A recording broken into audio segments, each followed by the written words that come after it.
Okay, close your eyes and imagine heaven. Now, what are you imagining?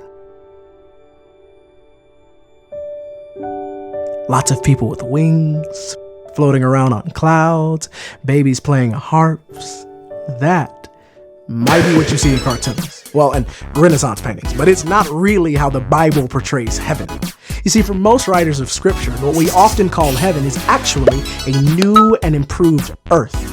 Isaiah chapter 65, for instance, talks about God creating a new heaven and a new earth, with the implication being that the new earth is an earth where things are done the way they're done in heaven. When Isaiah describes the new earth, he writes, "They shall build houses and inhabit them. They shall plant vineyards and eat their fruit." In other words, eternity isn't about being swept away to some nebulous place in the clouds. It's about doing what people have always done, just without all the bad stuff. So without theft, without oppression, without murder, and everything else. You see, when Jesus taught us to pray, "Your kingdom come, your will be done," he wasn't just putting flowery words together. He was deliberately talking about the vision of heaven portrayed in Isaiah. Now, maybe that's no surprise to you. In the first chapter of Genesis, we see God declare that the world is good more than a dozen times. So, life is good. Work is good. Our bodies are good.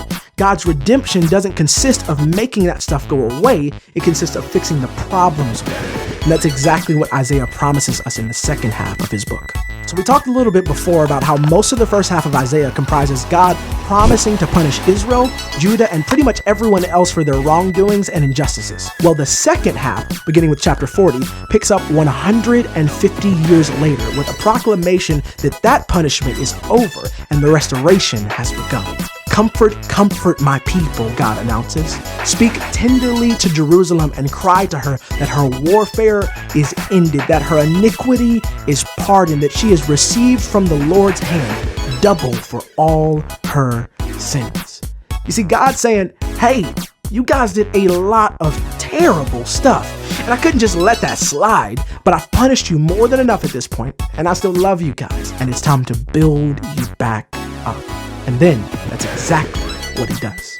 So, the second half of Isaiah has two main things on its mind. First, that God is going to restore Judah to the promised land after exile in Babylon. And second, that he will one day restore all nations to himself. That's that whole heaven on earth thing. It's written primarily to Jews living a century and a half after Isaiah's lifetime, which historically, Jews and Christians have regarded as no big deal, seeing as how prophets can predict the future and whatnot.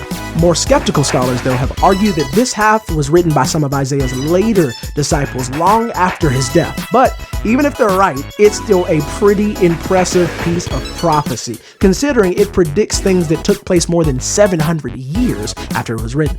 For instance, maybe you've heard lines like, "Surely he has borne our griefs and carried our sorrows. He was oppressed and he was afflicted, yet he opened not his mouth. He poured out his soul to death and was numbered with the transgressors." Those lines may sound like they came out of the New Testament, but actually, wait for it, you guessed it, they're from Isaiah. There's an entire chapter in there, chapter 53, commonly referred to as the Song of the Suffering Servant. And it's about as clear a description of Christ's suffering and death as you'll read anywhere. In fact, the New Testament quotes that chapter alone 7 times. That's probably the most striking thing about Isaiah, by the way, that the whole thing seems to climax with this song of the suffering servant. For the most part, we're used to seeing stories of heroes who win by beating down the bad guys and usually unleashing some cool CGI blast and leveling most of New York City in the process. And even the latter half of Isaiah, dabbles in that a bit. But the restoration of Judah to the promised land, that's accomplished by Cyrus the Great, who's mentioned by name and called the Lord's anointed several times in Isaiah. Now, Cyrus comes in from Persia and conquers the Babylonian Empire with his huge army, setting the stage for God's immediate restoration of Judah. But that's not how God chooses to redeem the world. The ultimate Lord's anointed, the one who restores not just Judah but all of the world, bringing about heaven on earth, is not a strong military leader, but a servant who chooses to suffer and die. The ultimate answer here is also the classic Sunday school answer. Everyone say it with me: Jesus. Maybe you've heard the phrase, "By his wounds we are healed." Yeah, that's another line from Isaiah 53. So, God's restorative justice is both restorative and justice. God's solution to evil in the world is not an endless cycle of punishment and restoration, but to take the ultimate punishment upon himself so that the restoration can be eternal. Twice in the book of Isaiah, God calls Israel a light to the nations. And while there are obviously earlier fulfillments of this since Israel gave the world the law and the prophets, ultimately the promise is fulfilled in Jesus, the suffering servant who redeems the nations, brings them back to God, and one day brings about heaven on earth. And that's exactly what Isaiah is ultimately about. Not only punishment of injustice, but the end of all injustice through the punishment of the only one who never deserved it. Everyone say it with me, Jesus.